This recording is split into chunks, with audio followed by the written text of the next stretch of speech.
ఒకప్పటి top heroine, హాలీవుడ్‌ని శాసించిన అందగత్తె. ఆ అందగత్తె తన అద్భుతమైన అందంతోనే కాదు, చక్కటి నటనతో హాలీవుడ్ తెర మీద కెరీర్ మొదలుపెట్టారు. ఆవిడే ఎలిజబెత్ టేలర్ గారు.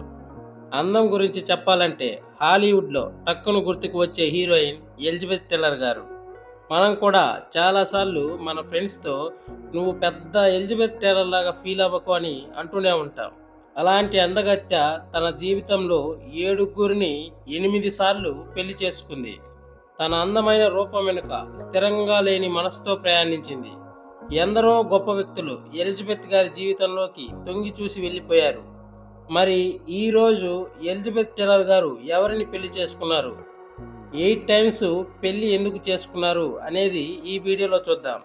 అంతకంటే ముందు మీకు కనుక మా కంటెంట్ నచ్చితే లైక్ చేయండి, షేర్ చేయండి. అదేవిధంగా సబ్స్క్రైబ్ చేసుకొని సపోర్ట్ చేయండి.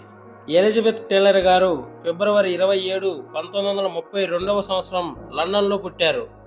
ఎలిజబెత్ గారి ఫ్యామిలీ రెండవ ప్రపంచ యుద్ధం సమయంలో ఎలిజబెత్ గారికి 7 సంవత్సరాల వయసు ఉన్నప్పుడు అమెరికాలోని లాస్ ఏంజల్స్కి వెళ్ళిపోయారు. 9 సంవత్సరాల వయసులో బాలనటిగా ఎలిజబెత్ గారు కెరీర్ మొదలుపెట్టారు. కెరీర్ మొదట్లోనే నేషనల్ వెల్వెట్ అనే సినిమాతో హిట్ కొట్టారు. స్టార్గా నిలబడారు. ఇక పేరు స్టార్డమ్ వచ్చాక జర్నలిస్టులంతా ఎలిజబెత్ను హాలీవుడ్ విలువైన ఆభరణంగా పిలిచేవారు. ఇప్పుడు ఎలిజబెత్ టేలర్ గారు చేసుకున్న 7 భర్తల్ని చూద్దాం. Number 1, Conrad Nicky Hilton junior. Elizabeth Taylor గారు తన 18వ సంవత్సరంలో మే 6, 1950లో హిల్టన్ హోటల్ వారసుడైన 24 ఏళ్ల కాన్రాడ్ నిక్కీ హిల్టన్ జూనియర్ గారిని బెవర్లీ హిల్స్లోని చర్చ్ ఆఫ్ ది గుడ్ షెఫర్డ్లో మ్యారేజ్ చేసుకున్నారు.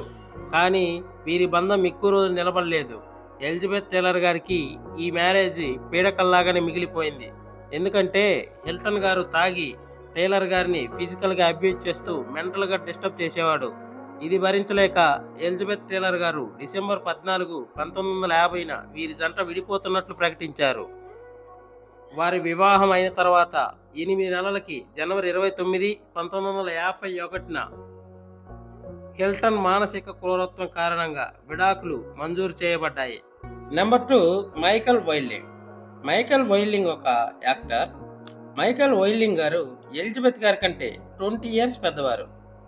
1952లో వీరిద్దరు మ్యారేజ్ చేసుకున్నారు. ఎలిజబెత్ గారు వీరి సంబంధం నుండి ప్రశాంతత, నిశ్శబ్దం ఇంకా స్నేహ భద్రతను కోరుకున్నారు.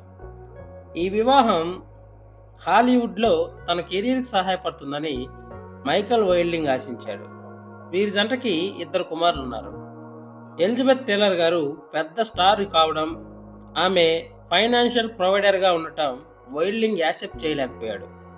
దానితో వీరిద్దరి బంధానికి 1957లో అంటే మ్యారేజ్ అయిన 5 ఇయర్స్కి ఫుల్ స్టాప్ పడింది. విడిపోయిన తర్వాత కూడా వీరిద్దరూ శత్రువుల్లా కాకుండా మంచి ఫ్రెండ్స్గా లైఫ్ లాంగ్ ఉన్నారు. Number 3, mic టాడ్. మైక్ టాడ్ ఒక ప్రొడ్యూసర్. వైల్డింగ్ నుంచి డైవర్స్ తీసుకున్న తర్వాత ఎలిజబెత్ గారు 1957లో పెళ్లి చేసుకున్నారు. వివాహం చేసుకున్నప్పుడు ఎలిజబెత్ గారు 3 నెలల ప్రెగ్నెంట్. తన జీవితంలోకి వచ్చిన వారందరికంటే కూడా ఎక్కువగా ఎలిజబెత్ గారు టాడ్ గారిని అమితంగా, మిక్కిలిగా ప్రేమించారు. వీరి జంటకి పెళ్ళైన 6 మంత్స్కి ఒక కూతురున్నారు.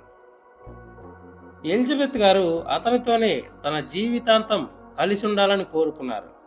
బట్ విధి ఆడిన వింత నాటకంలో ఎలిజబెత్ గారి కోరిక తీరకుండానే వారి పెళ్ళైన 1 ఇయర్కే మైక్ టాడ్ గారు ప్లేన్ క్రాష్లో మార్చి 1958లో మరణించారు. Number 4, Eddie fissure.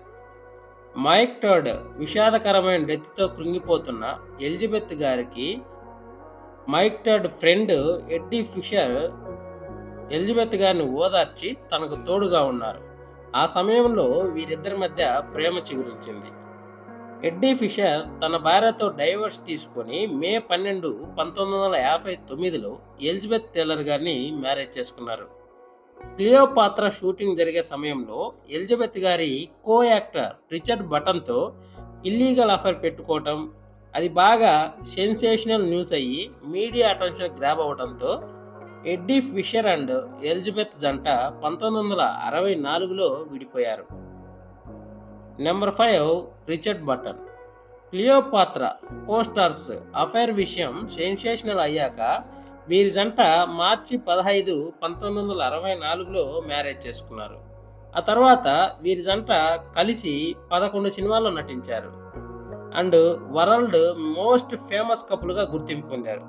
బట్ వీరి వివాహ జీవితం మాత్రం సాఫీగా సాగలేదు.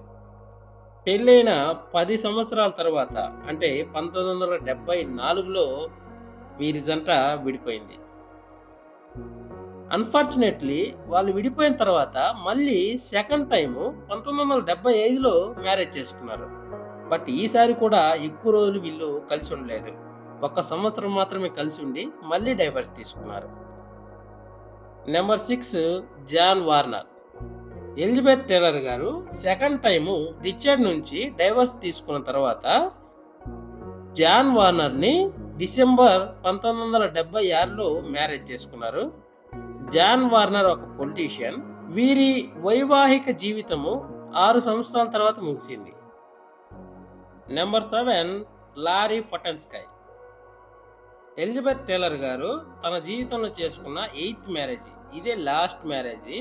తనకంటే 20 ఇయర్స్ చిన్నవాడైన లారీ ఫటెన్స్కైని మైకేల్ జాక్సన్ యొక్క నెవర్లాండ్ రాంచ్లో 200 మెంబర్స్ గెస్ట్ సమక్షంలో అక్టోబర్ 6, 1991లో పెళ్లి చేసుకున్నారు. 5 ఇయర్స్ తర్వాత అంటే 1996లో వీరి జంట డైవర్స్ తీసుకున్నారు. ఇదే ఎలిజబెత్ గారి జీవితంలో ఫైనల్ మ్యారేజ్.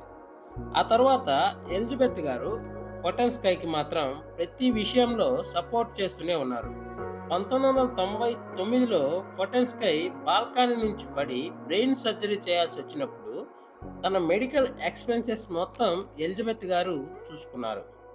ఎలిజబెత్ గారు 1950 నుంచి తీవ్రమైన అనారోగ్య సమస్యలను ఎదుర్కొన్నారు. 20 పెద్ద ఆపరేషన్లు జరిగాయి. కనీసం 70 సార్లు హాస్పిటల్లో చేరారు. 2004లో రక్త ప్రసరణ సరిగా అందక గుండె జబ్బుతో పోరాడారు. 5 ఏళ్లకు గుండెకు కూడా ఆపరేషన్ జరిగింది. మార్చి 23, 2011న లాస్ ఏంజల్స్లోని సెడార్స్ సినాయ్ మెడికల్ సెంటర్లో ఆసుపత్రిలో చేరిన 6 వారాల తర్వాత 79 సంవత్సరాల వయసులో అనారోగ్యంతో మరణించింది. ఎలిజబెత్ టేలర్ గారి అంత్యక్రియలు మరుసటి రోజు కాలిఫోర్నియాలోని గ్లెండేల్లోని ఫారెస్ట్ ల్యాండ్ మెమోరియల్ పార్క్లో జరిగాయి. ఇది ఈరోజు వీడియో. నెక్స్ట్ ఇంకో వీడియోతో మళ్ళీ కలుద్దాం. బాయ్.